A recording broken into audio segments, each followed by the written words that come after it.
ingin mengucapkan terima kasih kepada seluruh warga Kota Banjarbaru yang masih memberikan kepercayaan kepada Ulun hingga sampai saat ini Ulun masuk periode yang keempat, khususnya untuk seluruh warga, khususan ini warga Kelurahan Sungai Ulin, kepada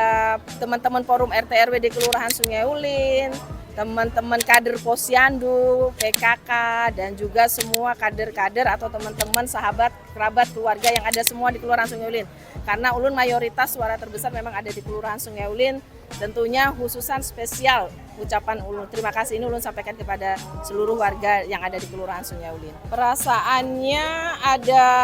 sedihnya,